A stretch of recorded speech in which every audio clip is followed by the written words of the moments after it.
ఇళ్ల స్థలాలు ఇచ్చిన ఘనత జగన్మోహన్ రెడ్డి గారిది. అదేవిధంగా మహిళల పేరిట మీద ఇవ్వడం చాలా సంతోషించదగ్గ విషయం. ఆంధ్రప్రదేశ్లో నవరత్నాల ఇళ్ల పట్టాలకు పేదింటి అక్క చెల్లెమ్మల పేరు మీద ఎలాంటి లింక్ డాక్యుమెంట్స్ అవసరం లేకుండానే రిజిస్ట్రేషన్లు చేసి ఇప్పటికీ 15 లక్షల రిజిస్టర్ కన్వేయన్స్ డీడ్స్ పంపిణీ చేశాం. అందులో భాగంగా మన మండలంలో 1660 రిజిస్టర్ పత్రాలు అందజేస్తున్నాం. లబ్ధిదారులకు 10 ఏళ్ల తర్వాత క్రయ విక్రయ దాన వారసత్వ హక్కులు పొందేలా అసైన్ భూముల చట్టాన్ని సవరించాం.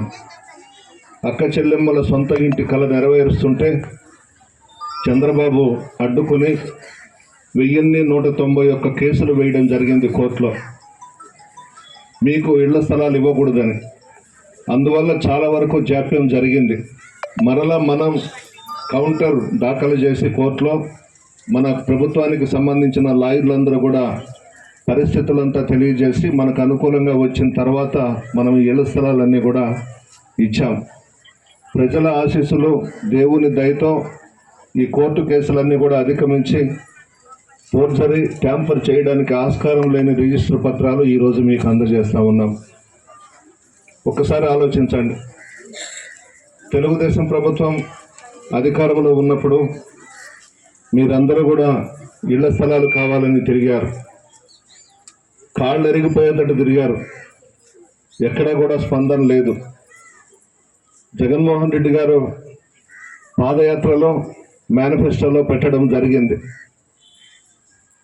ఇళ్ల స్థలాలు లేక బాధపడుతున్న ప్రతి కుటుంబానికి నేను ఆదుకుంటాను, ఇళ్ల స్థలాలు ఇస్తానని చెప్పి మాట ప్రకారం నిలబెట్టుకుని ఈరోజు రాష్ట్రంలో 31 లక్షల మందికి ఇళ్ల స్థలాలు ఇవ్వడం జరిగింది.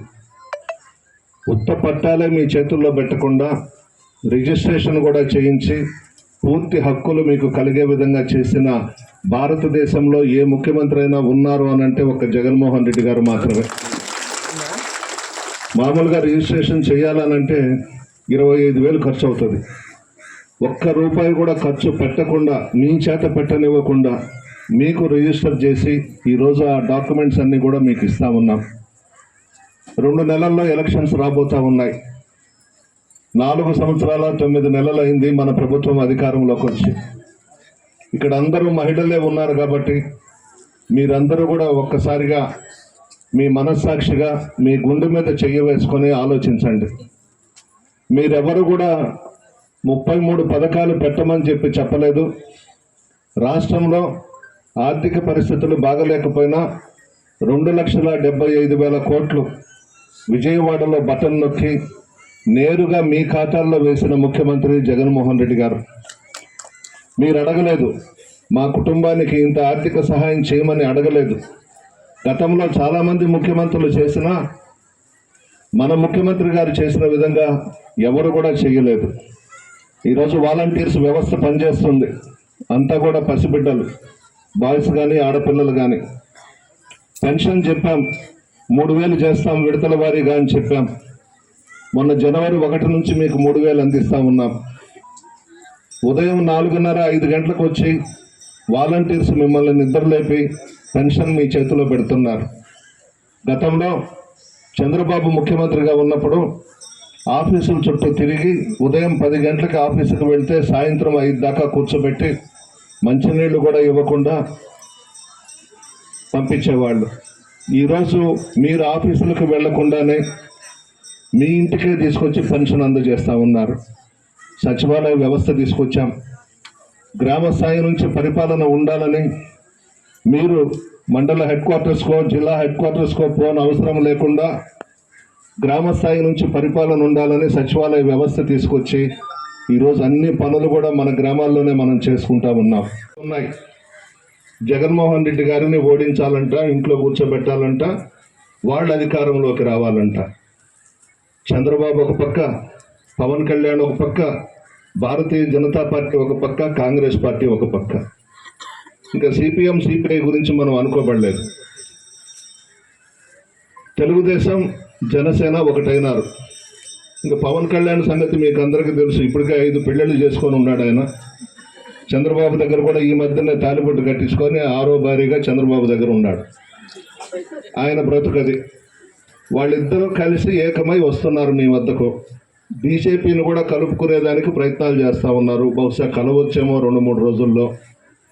ఎంతమంది ఏకమైన జనసేన కానివ్వండి, తెలుగుదేశం కానివ్వండి, బీజేపీ కానివ్వండి, మీ ఆశీర్వాదంతో సింహం సింగల్గానే వస్తుంది. పులివెందుల సింహం. ఆయనకు వేరే వాళ్ళ అవసరం లేదు, పొత్తులు అవసరం లేదు మాకు. మా జగన్మోహన్ రెడ్డి గారు పేద ప్రజలతోనే పొత్తు పెట్టుకుని ఎలక్షన్స్లోకి రాబోతా ఉన్నాడు. బీజేపీ అవసరం లేదు, తెలుగుదేశం అవసరం లేదు, పవన్ కళ్యాణ్ అవసరం లేదు, ఎవ్వరూ అవసరం లేదు. జగన్మోహన్ రెడ్డి గారికి మీ ఆశీర్వాదం ఉంది, పేద ప్రజల సహకారం ఉంది, ఆశీర్వాదం ఉంది. మీతోనే పొత్తు పెట్టుకొని ధనవంతులతో కోటీశ్వర్లతో యుద్ధం చేసేదానికి ఎన్నికల కురుక్షేత్రంలోకి దిగుతున్నాడు. మీ మీద నమ్మకం పెట్టుకున్నాడు. ఇంకొక విషయం గమనించండి. మా కుటుంబం 1961 నుంచి రాజకీయాల్లో ఉంది. చాలామంది ముఖ్యమంత్రులను చూసాం, చాలా ప్రభుత్వాలు చూసాం, చాలామంది రాజకీయ నాయకుల్ని చూసాం. ఏం చెప్పారు జగన్ గారు? నేను మీకు పని చేసి ఉంటేనే, నా వల్ల మీరు లబ్ధి పొంది ఉంటేనే నాకు ఓటేయండి అని చెప్పిన మగాడు జగన్మోహన్ రెడ్డి గారు. ఒక్కసారి ఆలోచించండి. ఏ నాయకుడైనా చెప్పాడా? ఈ 4 సంవత్సరాల 9 నెలల్లో దాదాపు 2,75,000 కోట్లు మీ అకౌంట్స్లో వేశాడు. అందుకే ధైర్యంగా ఆ మాట చెప్పగలిగాడు. నా వల్ల మీరు లబ్ధి పొందుంటేనే ఫ్యాన్ గుర్తుకు ఓటేయండి అని చెప్పిన వ్యక్తి జగన్మోహన్ రెడ్డి గారు. చాలామందిని చూసాం కదా రాజకీయ నాయకుల్ని, ఎవరు కూడా ఈ విధంగా చెప్పలేదు. మీకందరూ కూడా నేను మనవి చేసుకునేది, మార్చిలో నోటిఫికేషన్ వస్తుంది, ఏప్రిల్లో పోలింగ్ జరుగుతుంది. బాగా డబ్బు ఎత్తుకొస్తున్నారంట చంద్రబాబు, పవన్ కళ్యాణ్. ఓటుకేదో 1000 నుంచి 3000 దాకా ఇస్తామని చెప్తున్నారంట. బంగారంగా తీసుకోండి, తీసుకొని ఫ్యాన్ గుర్తు కోటేయండి. మనం వద్దనబడలేదు. ఎందుకంటే చంద్రబాబుకు ఉండింది 2 ఎకరాలు, వాళ్ళ తండ్రి గారు ఇచ్చింది, ఖర్జూరపు నాయుడు గారు ఇచ్చింది. ఈరోజు 4 లక్షల కోట్లకు అధిపతి. డబ్బుతో ప్రజల్ని కొంటారంట. పర్వాలేదు, అక్రమంగా అన్యాయంగా సంపాదించిన డబ్బు కాబట్టి బంగారంగా తీసుకోండి. పోలింగ్ బూత్లోకి పోయినాక మీకు ఒక్కొక్కరికి ఇచ్చే 2 ఓట్లు కూడా ఫ్యాన్ మీద కుద్దండి. వాళ్ళైతే పథకాలు ఇవ్వరు. జగన్మోహన్ రెడ్డి గారు మీరు అడగకపోయినా కూడా పథకాలు ఇచ్చాడు. ఇంత అమౌంట్ ఒక్కొక్క కుటుంబంలో లబ్ధి పొందుండారు. ఒక ఉదాహరణ చెప్తాను. దాదాపు 1,12,100 ఇళ్ళు తిరిగాను, గడప గడపకు వచ్చాను. కోవూరు నియోజకవర్గంలో 5 మండలాల్లో ప్రతి ఇంటి గడప దొక్కాను. విడవలూరు మండలంలో ఒక గ్రామానికి వెళ్ళాం. తెలుగుదేశం పార్టీ జెండా కట్టారు, నేను వస్తున్నానని. కావాలనే కట్టారు. నేను కూడా వెళ్ళాను ఇంటికి. నేను కూడా చూసి వెళితే ఆ బుక్ చూస్తే 4,50,000 పడుంది ఆ ఇంట్లో. అడిగాను, నేను వస్తున్నానని కావాలని తెలుగుదేశం పార్టీ జెండా కట్టారు, మీకు 4.5 లక్షలు మీరు అడగకపోయినా కూడా జగన్మోహన్ రెడ్డి గారు వేశారు అని అంటే తలదించుకున్నాడు. వారం రోజుల క్రితం మన ఇంటికి వచ్చి, అయ్యా నేను కానీ జగన్కి ఓటు వేయకపోతే మా కుటుంబం సర్వనాశనం అయిపోతుంది, నేను మీ పార్టీలో చేరతాను, నాకు కండువా కప్పమని నా చేత కండువా కప్పించుకున్నాడు. మీ జోలికి రారు, మిమ్మల్ని పట్టించుకోరు, మరలా పాత కష్టాలే మొదలవుతాయి. వాలంటీర్స్ వ్యవస్థను రద్దు చేసేస్తారు, అన్ని పథకాలు ఆగిపోతాయి. ఒక్కసారి మీ గుండె మీద చెయ్యి వేసుకొని ఆలోచించండి. ఇంటికి వెళ్ళాక మీ కుటుంబ సభ్యులతో సమావేశం కండి. ఇటువంటి ముఖ్యమంత్రి మనకు దొరకడు. పేద ప్రజల కోసం తపన పడే వ్యక్తి, మీ కష్టాల్లో భాగస్వామ్యమైనటువంటి వ్యక్తి, మీరు బాగుండాలనే కోరుకునే వ్యక్తి, పేదరికం పూర్తిగా నిర్మూలించాలనే వ్యక్తి జగన్మోహన్ రెడ్డి గారు. మీ ఆశీర్వాదం జగన్మోహన్ రెడ్డి గారికి ఉండాలని కోరుకుంటూ సెలవు తీసుకుంటున్నారు.